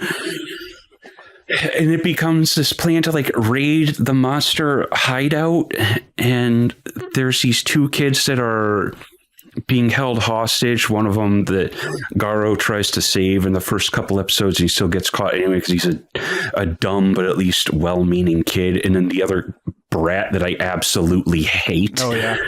Oh my god, Waganma is the worst, and I don't think the irony is lost on a lot of people, because if you change his name slightly, it becomes the word Wagamama, which translates to selfish. I mean, the show is full of these name jokes, right? That is one of the main points of humor of One Punch Man. Like, the names of a lot of these characters are ridiculous. I didn't look into the actual spelling, like in terms of kanji and everything of the names, but I remember there like being a character that was called not Goki, but obviously was Goki in the second season, but he was then named Goketsu, and maybe Ketsu spelled like backside or whatever. Like I don't know, I'm not sure if that was actually the case, but there's so many names in this season where this is also like either it's a pun, or it's a really dumb joke, or a parody on some superhero thing, right? That is familiar to us. So yeah, that's still in there. That's still fun, and that is one of those cases, like you said. Yeah, and this show still has moments scattered here and there like that, but the writing is just not nearly as strong. And I know we try to talk things through, but it's tough to bury the lead with this season. And giving a play-by-play of the episodes is just like them sitting around and talking and figuring things out. And this is, I understand you can't have it be all action all the time, but this just like pushes it so far. Let's do a broad overview just of this, what is happening overall. Go for it. It's the Monster Association that was, I guess, kind of already introduced in the previous season. They want to, I don't know, eradicate all superheroes, whatever, because there's a danger to them or things. And the main guy, Gyoro is like leading the charge, I guess. And they kind of want to recruit Garo, who was introduced also in the previous season. It's like this anti-hero poster child who's not really a good guy, but also not entirely a bad guy, like an asshole with a heart of gold kind of thing. And he has his own grudge against superheroes because of his childhood, because he got bullied by people who were playing superhero and whatever. And, that kind of works. It's effective stuff, but it's not, and this is also where a problem is, that's not what the season goes into. Like, it's completely focused pretty much on the Monster Association plot, like them trying to conspire to lure the heroes into a trap, the heroes making plans to infiltrate the monsters HQ, Garo just being abducted by the monsters, trying to find his way out, trying to save that one kid at the same time because he made friends with it in a way, or at least considers him his responsibility. And then, all that kind of culminates in, a couple of battles at in the second half of the season. And that could be interesting. Like, I mean, I guess a lot of people cite this as the main problem. Our main character, Saitama, is not really a lot in this season. Like, he's barely there. He's in like maybe 3 episodes. Yes, he's there on the side. And, part of that already was the same in previous 2 seasons, right? Like, a lot of the lower tier heroes and even main side characters like Genos were doing the main battles, right? And but even Genos was barely there this season. Exactly. That's also the big problem. Like, we had a couple of main characters and we're following them, and then they did the big fights, and Saitama usually came in at the end, delivered his one punch, or did a little bit of evading, and then delivered the punch, and then the fight was over. And his storyline was more about him finding out what he wanted to do with his life, like finding out how he defines what it means to be a hero, what it means to be strong. And, there's some movement that was put on that when he meets King, one of the hero characters who turns out to be like this giant phony, and due to a lot of misunderstandings, everyone thinks he's the strongest hero, like who wins all the fights. He kind of because he was around when Saitama beat other characters, and nobody knew that Saitama was doing this and assumed it was King, and King wasn't confident enough to tell them that that's not the case. And every time his heart beats really fast because he's super nervous, everyone assumes that's his superpower, the King engine. The King engine is revving up, baby. It's so funny. Like, I love King. I think he's a wuss, but he's also has a good moral compass in a way. And he tries to, he doesn't actively try to tell everyone that he's not what they think he is, which is kind of on him, but also they constantly make the wrong assumptions, and that's not really his fault.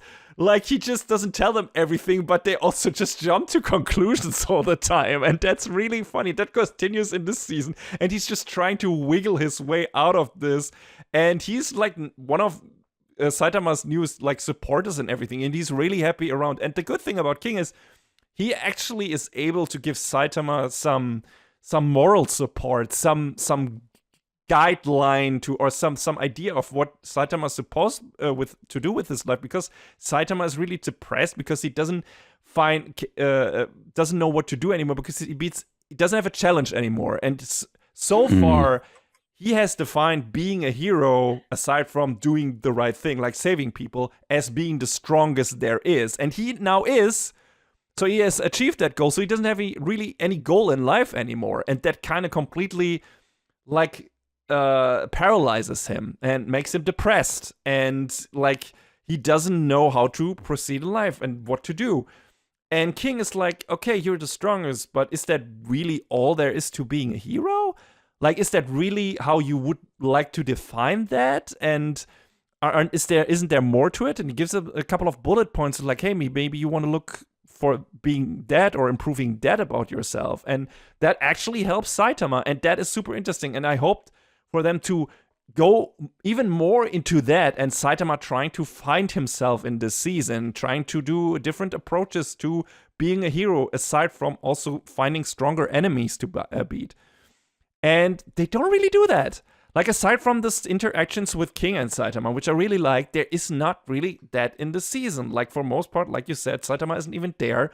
There's some funny bits here and there where, like, Fubuki or Blizzard is trying to, like, recruit him into her, like, group all the time. He absolutely... Join the Fubuki crew. No. He does not care about that shit, like, at all. He doesn't want to have everyone hanging out at his apartment, but that's just how things ended up, as usual. And it's super fun. Like, there's some fun scenes with her and Saitama at a restaurant. And I laughed so hard at that. Like, I loved all these interactions. I thought they were great. The problem is there's not enough of that in this season. Like you said, it's barely 3 episodes, maybe, in total, that we have with these character constellations. And then Saitama, at the end, as usual, arrives and delivers the final punch to the strongest monster, which is as anticlimactic to us as it is to him this time. Because, there's one cool shot in that, but aside from that, it doesn't really, like, look super great, which, like, the first season had. And that's the problem. Like, we want to follow Saitama's road. It doesn't have to be an action-packed road, but we want to follow his character through like figuring out what he actually wants to do. And then on the side of that, which is nice, having all the other characters like Genos, like maybe Blizzard, like Garou in this regard, like King, coming into contact with him, and then maybe that also changes something about their life. And I assume that will happen when Saitama and Garou, they clash this season, very short, and it goes as you expect. But there's probably something more coming down the line, because I imagine Garou will be going strong, will get stronger, and maybe they have a face-off again. We'll see. The problem is there's just not enough interesting stuff in there. It's mostly focused on the Monster Association. All the machinations of the Monster Association are so fucking box standard evil guys stuff. Kyoto is so boring. He's just so not that interesting. And the funny thing is, Saitama remarks on that, right? Like, when they talk to each other, he's like, blah, blah, blah, blah, blah. I've heard this before. Or, like, I don't even know if he talks to Gyoro, or maybe Garou is that and says, like, I hate people, like, who sit at the top and talk about this shit. Yes, that's Garou who says that. It's like to do all the shit in the background or whatever. And later, when Saitama fights against Orochi, it's like, oh, God, yeah, I deliver your villain speech. I've heard this a million times. Get it over with. And that's funny, I guess. But that's also like, if that is still in the show, that's still a problem. Like, you can point that out, and that can be funny, but you're still doing it. Like, it's still in there. And I agree with Saitama and Garou in regards to, we have already heard these kind of speeches and these scheming and everything a million times, and it doesn't really add anything super, especially when it comes to that, anything super special or comedic in this season. It's just, aside from the name stuff and everything, and there's some funny bits in the individual fights, I guess, that are quirky. But, all the stuff in the background and how it comes into play before the fight actually happen, and the characters come to clash, is just super boring. And not only on the Monsters Association side of things, also on the Hero Association, like on the hero side of things, because you mentioned it, John. There's so much fucking talking about how they are gonna attempt to get into, where's the Monster Association? They're in the city, and what are we gonna do? How do we get in there? And it's just a whole episode, at least. Who are we gonna send? How are we gonna infiltrate them? No one fucking cares. No one gives a shit about that. The viewer doesn't care. The characters don't care. Yes, exactly. Like, again, it's this thing, like, your characters don't care. Why should we care? Like, yes, this is a parody in a lot of aspects, and it's fun pointing these tropes out when it comes to action shows, when it comes to shonen action shows, when it comes to superhero shows. It's fun for a couple of times to do that, but then you need to do something else and get over that shit, because this has already been pointed out to us and we get the message. Now do it differently. And they don't do that in this season. It's just them talking about this shit, and it just bogs down the pacing of the show. And that's not even a problem of the adaptation, because that shit is in the manga. And that is a problem that the manga has. Like, the Garou storyline, the Monster Association storyline, goes on way too long. It was one of the big complaints, as far as I've read up on it, that people had when it came to the adaptation from the web to comic, whatever, to the revised Tankobon version that Murata did the art for and everything. And this, especially this arc, going on for way too long and way too little of Saitama in it. And that is already noticeable in this season. The problem is we're not done with this shit yet. The way this goes, apparently, at least for the Garou storyline, we have 2 more seasons of this. 2 more? 2 more seasons of this. Oh my god. So, we'll see. I hope it moves on a bit faster after this, but apparently not. It's probably going to be 24 episodes until the Garou storyline is finished, and I hope Saitama will be in more of that, because we're now technically done with the Monster Association stuff, at least. They're all done for. So yeah, I mean, all that stuff just to take out Gyoro, and then what's going to happen to their structure? They're just going to, who cares? Yes. That's also anticlimactic, because we get introduced to a lot of potentially cool monster guys with cool powers and everything. But, that's funny. Like, a lot of them are just built up as these super dangerous, monster guys. And then they're just not only by Saitama taken out in one punch, but also by other characters. And, that kind of is funny too. But also it's like, okay, I get it. I get the joke. So can we please move on? And there's some moments in there in fights that look cool, genuinely cool. Like JC staff doing their darndest to make parts of this look really good. Like, there are definitely a lot of parts where you absolutely notice the shortcuts. Like, there were moments in this show, and I don't think I have consciously ever noticed this in any other show. There were moments in this show where you hear sound effects from stuff that was ostensibly on the storyboards but never got animated. And the sound effects are in there of additional punches, of additional blasts, of whatever, but they're not in the actual show. They're not in the actual scene. You still hear them, but they're not there. That I don't think I realized. Absolutely, John. There were 2 or 3 scenes where I noticed, what is that sound effect? Why is that in here? That's not what's happening on screen. And I was like, oh my god. Did the character in the storyboards or in the manga actually do more moves than this, and they didn't have time to animate this? Oh yeah, that's absolutely what happened. And that was crazy to me. You hear the sound, like I said, of a multi-hit combo, but nothing like that is happening on screen. And definitely some other stuff like that too. And I was like, wow, okay, definitely some corners were cut here, and definitely stuff was rushed, and they didn't have the time to finish this. That is crazy. Maybe it will be on the Blu-ray. Who knows? But it definitely not in the TV version. But aside from this shit, from this obvious stuff, and some of the weird still frame shit, like Garou sliding down in a still frame a hill. Oh my god. Which has been memed to death.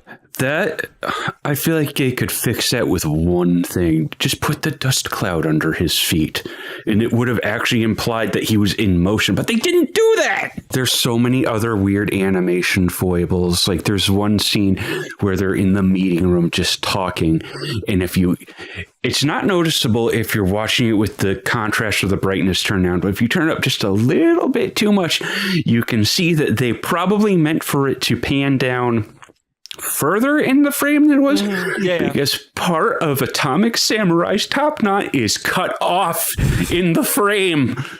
Yeah, it's crazy. Cut off. Yeah, it's crazy. There's so many there are some that I look at and I'm like, okay, maybe that's an animation error. There's some that I look at and I'm like, guys, how much AI did you use?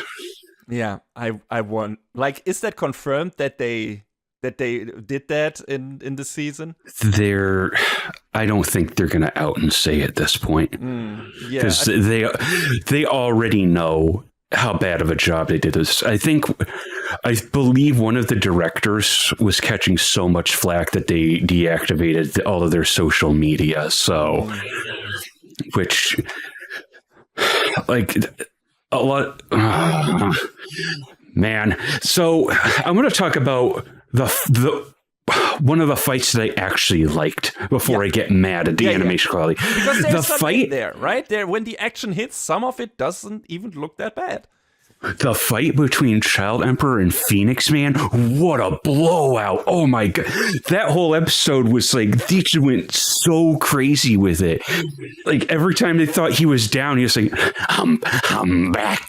And it goes like one step further than you would have thought. And that whole sequence was insane. And I was genuinely like, okay, this is the good stuff. And then, God, what else was there that was actually good? Not a whole. The fight between Garou, like his short clash with some of the monsters in episode 3 looked good. There was some nice camera. Yeah. That was pretty good.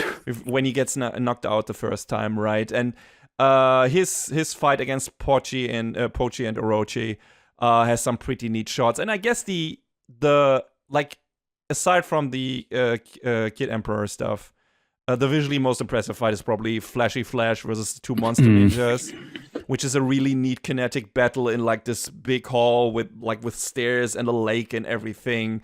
Some good camera movement and choreography. But even that one had some very visible shortcuts. Like, bless JC's staff for giving the absolute best, but it just can't match the precedent set by Madhouse. There are definitely some moments where it's like you have this neat camera movement and they use CG and everything to make it, which is a wise choice in that regard, for the environments to pan around. But then they suddenly switch to just this basic 90s ass speedline background, and it just looks so much less kinetic and interesting. And it's like, why did you do that? There's a still shot in there where honestly it looked like Flash's neck was broken before they punched up in on his face, and it looked like normal. I mean, the bit of the fight that we saw between Atomic Samurai and, Jesus Christ, what a name, Black Sperm. Yeah, that was also cool. That had some cool in there, because like, what is he going to do when all he knows how to do is cut thing with blade against enemy that will infinitely multiply? Like there is something dynamic and cool to that. There were definitely some cool ones, but there are also some really bad looking ones. Like when the low tier, like the AT heroes arrive, who have partially cool gimmicks, but all fighting against all that cannon fodder monster cannon fodder that looks so bad. Like, even though I like Mizuki in particular. Yeah, but I liked her sport gimmick, but her fight just does not look good. And there was this obvious shortcut, I think, in the Zombie Man fight, like where he and the monsters walk behind a pillar and then they get killed there and you don't see anything and just walks out of that. It was like, okay, guys, come on. I want to talk about that part a little bit, between the fight between Zombie Man and Vampire. Yeah. because we're cutting between still shots of them speaking to each other, and their character designs are constantly changing. The amount of damage on Zombie Man's clothing is constantly changing. Whether or not there's blood on his face is changing. The amount of blood is changing. And all of that sequence, and there's other ones too as well, like with Mizuki. Like there's one part where from one frame to the next, the bandage on her face disappears and it's just entirely gone. There's another scene where it looks like she has 3 boobs, and I look at all these and I'm like, no, it really looks like that. Okay. And I'm just looking at it and I'm like, this has to be. It has to be they threw this through AI and said, here you go, have a good time. There's that one scene towards the end where Saitama is walking up on Orochi, and it just doesn't look right. It looks like that was spit out by a machine too, man. It just doesn't look right. It looks completely inconsistent from all of the other shots surrounding it. And I mean, is that possible when you have different people animating different things? Sure, but they got to be sending notes to one another and how to make things look, and that just like stuck out like a sore thumb. I'm like, no, this isn't right. This isn't right. There's a whole bunch of this that isn't right, and they tried to shortcut it by putting it through, I don't know what AI does animation quote unquote best, but they clearly chose one and were like, here you go, animate our show. Yeah, this is how we're spending the money that Bandai Namco gave us. Wow, what a good use of resources. And look how great it turned out. Everybody hated this season, dude. Yeah, I know. It's the lowest rated season on MAL for whatever that's worth, but... Yeah, I wonder if we'll get more of this after that, because like if you look at what is coming next in the manga, we're gonna get 2 seasons more of this, and so also the laziest thing that they could have possibly done. Oh, what's the key visual for season 3 part 2? Put it in a mirror. Yeah. That was so funny. Jesus Christ. I'm just looking at it and I'm like, okay, all right. So you just don't care. Yeah. Yeah, it definitely feels like they were slacking off. Like they were just either they didn't have enough time because it wasn't given to them by the production committee, or they didn't have the skills, or they didn't want to. I don't know what, or if it's all 3 or whatever. I can imagine the pressure, or I can't imagine the pressure, but was probably there, like the fan expectations and everything. But also, like, whatever they didn't work. Like, there is some stuff in this season I liked. I did not completely hate it. Like, it was nice meeting certain characters again. It was nice having the comedic bits with Saitama. They were good. Like, they were fun. Like, there's this moment where, like, every time Blizzard Fubuki talks to him, like, his eyes glaze over, and then Geno's creator brings him some A-grade meat, and he's just completely like, hey, I want to talk to you. Like, it's like, I'm all ears to what you have to say. Like, Professor Kuseno bribing him with meat. Oh my god, that was so good. Yes. There's a lot of stuff in there. Like, the second fight. I think it's the second fight of a Zombie Man against the homeless guy, where he lets him tell his entire origin story just to regenerate himself as much as possible, which was like really cool trick. And he's like, "Fuck, he finished too soon. I'm not done regenerating." And you understand? Yes. Oh, that's what you were doing. While letting him monologue, oh, okay, I get it. So that was super fun. I liked these. There were definitely some good beats and pieces in there, and some of the fight scenes looked actually decent for, what JC Staff is able to do compared to what Madhouse was able to do with season 1, which is almost not comparable. But still, like they put the work in some scenes, but just. The baseline is so low in this. Like, there's so much aggravating shit, especially the pacing, which is coming from the manga, but also you probably could have sped up. Like, do you need the conversation of the heroes in that room? Like, does that need to be in there? No. You can just, like, one of the characters, like, one of the heroes say, yeah, we discussed this, and this is our team, and we're gonna goof off the monsters. You saved, like, 1 or 2 episodes of this shit. Like, of bad pacing. And maybe they wanted to stay as faithful as possible, or maybe they were like, hey, we need to have some episodes in here that have barely any animation in them because we already like stretching ourselves thin over the couple of episodes that have action scenes in them. So we need more time or whatever. I don't know. But it definitely feels like that this shouldn't have been in here. Because like, hey, if you're adapting it, I'd rather you improve upon the source material than being absolutely faithful. Like, and this was one of the situations where they could have done that. There's so many moments in this season where I was yelling, cut! Right? And they didn't do it! They didn't do it!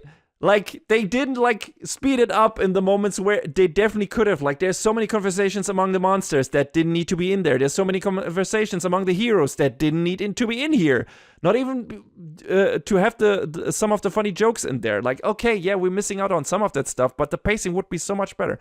So, that just not a good adaptation in that regard. And sure, I was happy to meet some of the hero characters again, like Puri Prisoners. I'm glad he's back. Tatsumaki is always fun, and Fubuki is fun, and, you know, the two old guys, and whatever. Like, there's so many fun characters, but my favorites are barely in this. Like, Genos, barely in this. Saitama, our main hero, barely in this. Like, again, also, fault of the manga material, but even more so, reason to, in the adaptation, get quicker to the parts of the story where they back and focus again. So why they didn't do that and why they didn't try to speed this shit up, like Fire Force doing this even though they don't have to, right? Where we like, both of us were like, hey, maybe we don't want to skip out on all this stuff because we like a lot of these characters and there is enough action in there and so on. But in this, we don't get this. It's so weird that they have the exact opposite problem from one another, man. Yes, and like I said, the previous part of Fire Force Season 3 had some moments where it went too slow, and that was mainly in the fights, where the fights went on too long, and all the interesting character stuff felt like it was cut short. And here we have kind of the opposite problem, where the fights themselves kind of have a decent pacing. Like, they're not too long, they're not too short, most of them anyway, and most of them are animated well enough. Not all of them, but at least half of them, that you get a good time while watching them. But everything around it, is like a slog, aside from the few good Saitama scenes.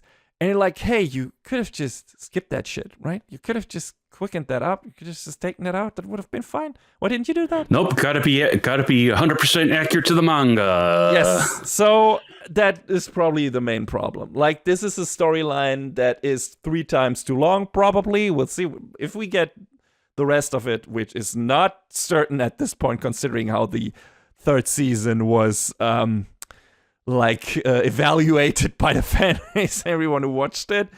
So I don't even know. Maybe we'll have another studio switch because the production committee is like, oh, we can't have this go on, even though they're probably the ones who caused all this in the first place because they didn't want to wait for Madhouse to have a free slate for it again. And I believe Shingo Natsume tried to, like, he wanted to do the 2nd season, but had other projects lined up first, and because they didn't want to wait for him to be available again, they made it change studios. And I think, I might be mistaken, but I think that's what happened. I think this was on the production committee this side of things, like this switching from Madhouse to JC staff and changing directors and everything.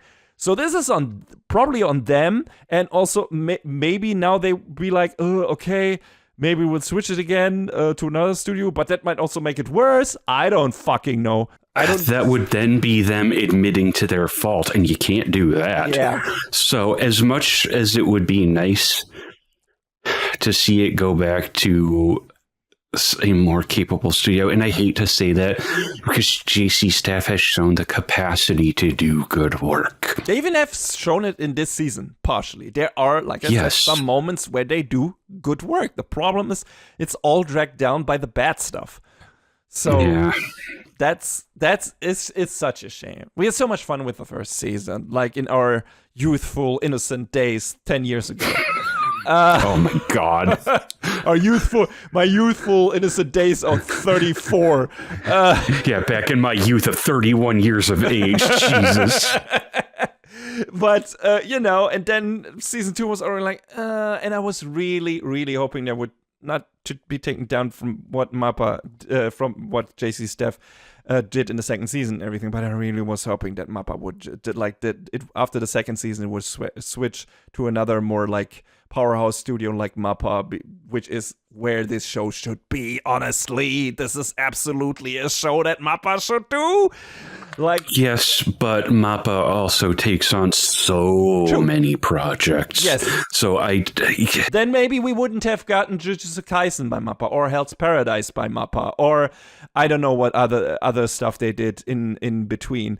But hey, One Punch Man would probably have be worth it, and I'm pretty sure whoever would have been responsible at Mappa would have been able to quicken the pacing of the season up to a degree where it would have been more entertaining and, consumable and everything.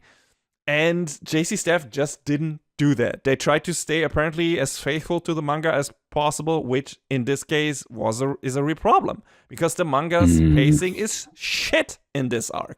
So, I don't know how to get out of this. Like, I don't know if the manga's pacing gets better or the story does more interesting stuff in the coming chapters when it will be probably focused more on Garo again and not on the Monster Association stuff. That might be interesting. But also I've heard things that say differently and say just his storyline is just not that interesting. It doesn't support like 3 seasons of this. That's unfortunate because I was really interested in it. Yes, I am as well. Like the show's attempt at discussing the anti-hero trope through him is interesting. But, maybe that's not enough, like, for the coming, 2 cores, if that is actually how long it goes. Maybe JC Staff will be like, okay, we were too faithful this season. Maybe we cut out some of the unnecessary bloat for the next 2 cores. Could be the case. Maybe we'll only get 1 because of this, and they're actually gonna fasten up the pace. Might be the case. We'll see. Maybe we won't get another season at all because everyone hated this one. And, I mean, season 3, core 2 is slated for next year, but I'm going to wait and see who's handling the animation because if it's JC Staff again, I don't think I'm going to watch it because I don't want to put myself through this again, man. Yeah, that's the problem. Like, maybe it's time to close this chapter. It would be a shame because, again, this is the show we started with. So I kind of have a nostalgic attachment to it. It has that's understandable. Right? It's like, hey, this is especially at least the first season has a special place in my heart for because of this, and I love it to bits. I think it's a fucking great season of action anime, and I would like to see how the story pans out, but also maybe I'm gonna read the manga if the animation in the anime adaptation of this story is not actually doing much to improve on the still frames of the manga, aside from having voice acting in it and everything, then I might just as well just fucking read the manga and look at Murata's beautiful drawings and everything, and we'll get through it quicker. And we'll see. We'll see what happens with the next season and what JC Staff does, and maybe it will look better, maybe not. Maybe it won't happen. It's wild to me that it took them this long since season 2 to deliver this with season 3. Like, maybe their card was so stacked. Like, maybe they had so much else to do. That's why it took so long. But if they have been working on this show for that long, and that's how it looks, and that's what came out of it, that's oof. Okay, I mean, it's not the smallest studio, right? No, JC Staff they're not a small name. They've been around forever. Yeah. So, when I was talking about Orphan, I went back and watched when they did the original adaptation, and yeah, you talked about that in review. I don't want to say they've always been like this, but they've always been like this. Yeah. So, It's wild to me that this show after the first season went to the studio. I still don't understand it. There were so many other options technically. Maybe these other studios didn't want to do it, or the production committee didn't want to wait because they were afraid that the show would leave the zeitgeist or whatever, and they couldn't use to make money with the franchise anymore if they waited too long, which is understandable. I'll say, or the production committee didn't want to put in that amount of money. Sure, that is also a valid possibility, and it would be the most... which is incredibly short-sighted, but yes, sure, of you course. do you. It's like this approach of being, hey, you're gonna eat that slop up no matter what we how we prepare it for you. I was like, no, maybe for another not anymore. Maybe for another 1 or 2 seasons, but if you keep delivering this kind of product, then no, there's so much other shit to watch. And eventually you have to say goodbye if you're not having a good time with the show. And like I said, I didn't have a completely bad time with this, but this is not even stacking up to what happens in season 2. So it's like this few good scenes, the few good comedic bits with Saitama, and the few good fights in this don't make up for the bad shit that is going on in this season. Not even the great OP by Jam Project and Baby Metal, which is a powerful combo, and the song Power to the People is cool. And I was kind of on the OP this time, but you know. See, even that didn't work for you. It worked for me, and there are definitely some shortcuts also in this OP, where it's like just this shot of Saitama with his cape, and there's a clip show playing in his cape, and I was like, okay, all right. Like, you know, it's a fine song, but, you know, when I think of One Punch Man, I'm always going to go back to One Punch! Yes. Like, because the hero is such a strong song. Yes, the first season is unmatched in all regards. That is crystal clear. I just trying to find things I liked about this season, John. Which it's like, is that an unfair meter stick? Maybe, probably, but just the same, like... It exists. Like it's the best part.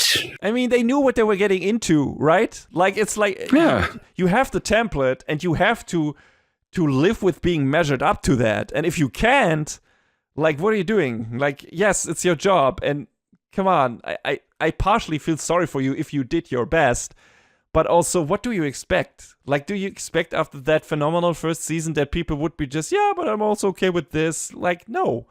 Like, if the first season didn't exist in the way it does, maybe. But... You can thank Madhouse for screwing you over. Yes, well, maybe I got screwed over by the production community or themselves and AI or whatever. So, oh my god, maybe maybe they're also the architects of their own lives. Like I know it's easy to blame stuff on AI in current climate, but looking at some of the stuff in this season, man, it was hard for me to not be like, no, come on, guys, this looks too much like it could be this. Yeah. Yep. It's a bummer. This could have been such an awesome show from beginning to end, but, you know, sadly it all went downhill after season 1. If you still want to watch it, John, where is it on Crunchyroll? I think it's on Crunchyroll and Hulu. I'm not sure where else it is, but obviously it's a big popular show for better or for worse, so you'll be able to find it. Yeah. Yes, if you want to, if you still just want to chain yourself to this like we did for this season. And I don't know if I'll go back for the 4th one when it rolls around in a year. And maybe let's switch studios. Maybe it'll look better. I don't know, but also probably not. And I don't know if I can go through 2 more cores of this arc and not be bored out of my fucking mind. So, yeah, it's a shame. It's a shame. So much promise. All of it squandered. There's like this small glimmer of hope that it might get better, but it's fading quickly. So, yeah. Don't want to end this first episode of the season on such a bummer note, but here we are. Hey, but we're going to talk about more fun things again in the not too distant future. Yeah, like I was saying earlier, I I was going to say I hate to be negative again so soon after Rent a Girlfriend, but we talked about Yaiba last time, and that was great. Yes, Yaiba was great. So I guess we were overdue for multiple just stinkers this time. So there's other good stuff that we talked about that's airing this season, and then our one other episode this season was a show that I think we probably both enjoyed. So we got other good stuff to talk about, at least. Yes. And maybe we'll be around long enough to see this adaptation, this story be redone by more capable hands. And hopefully that one will pack more of a punch.